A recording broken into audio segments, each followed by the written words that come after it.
Hi நண்பர்களே, எல்லாரும் எப்படி இருக்கீங்க? நல்லா இருக்கீங்களா? நம்முடைய 2024-25வது கல்வியாண்டின பொதுத் தேர்வு தற்போது நடைபெறவுள்ளது. 10ஆம் வகுப்பு 12ஆம் வகுப்பு மாணவர்களுக்கு பொதுத் தேர்வை எதிர்கொள்ள தயாராகி கொண்டிருக்கிறாங்க. இன்னும் ஒரு சில நாட்களில் அல்லது ஒரு சில மாதங்களில் பொதுத் தேர்வு நடைபெறும்.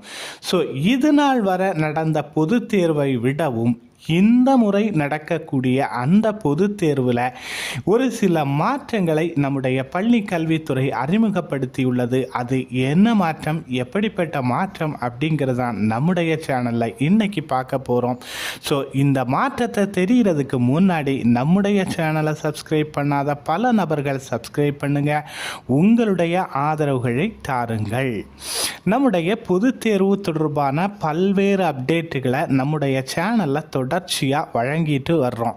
ஸோ அந்த வகையில் இன்றைக்கி நம்முடைய பொதுத் தேர்வில் என்ன மாற்றம் அப்படின்னு கேட்டிங்கன்னா, நம்முடைய விடைத்தாள்களில் தான் மாற்றங்கள் செய்ய இருக்கிறாங்க. அதாவது கடந்த 2023ஆம் ஆண்டு நடைபெற்ற +2 பொதுத் தேர்வில் விடைத்தாளுடைய முகப்பு பக்கத்தை மாற்றி முறைகேட்டில் ஈடுபட்டிருக்கிறாங்க அப்படிங்கிற தகவல் யாருக்கு கிடைச்சி அப்படின்னா, நம்முடைய தேர்வை நடத்தக்கூடிய தேர்வாணையத்திற்கு கிடைக்கப்பெற்றுள்ளது. ஸோ இந்த முறைகேடுகளை தவிர்க்க வேண்டும். இந்த விடைத்தாளுடைய முகப்பு பக்கத்தை மாற்றி முறைகேடு செய்வதை தடுக்க வேண்டும் அப்படிங்கிறதுக்காக நம்முடைய தேர்வுத்துறை என்ன செய்திருக்காங்க அப்படின்னா, விடைத்தாள்களை தனியாக பிரித்து எடுக்க முடியாதபடி விடைத்தாள்களோடு முகப்பு பக்கத்தை முழுமையாக இணைக்கும் பணிகளில் ஈடுபட்டிருக்காங்க.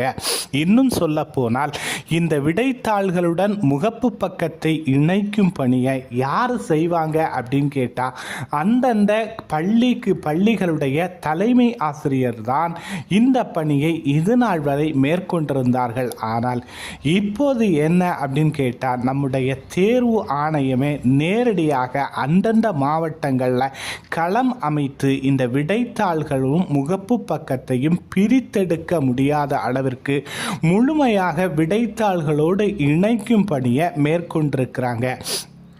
இன்னும் சொல்ல போனால் இந்த விடைத்தாள்களுடைய முகப்பு பக்கத்தில் மாணவர்களுடைய விவரம் இருக்கும் அப்படின்னு கூட சொல்லலாம்.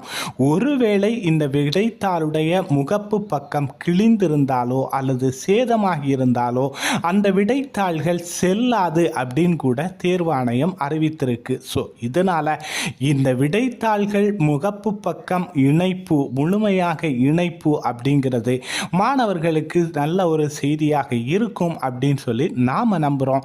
இது போன்ற பல்வேறு செய்திகளை உடனுக்குடன் தெரிந்து கொள்ள நம்முடைய சேனலை சப்ஸ்கிரைப் பண்ணுங்க, நம்முடைய சேனலோடு இணைந்திருங்கள். பாய் பாய்.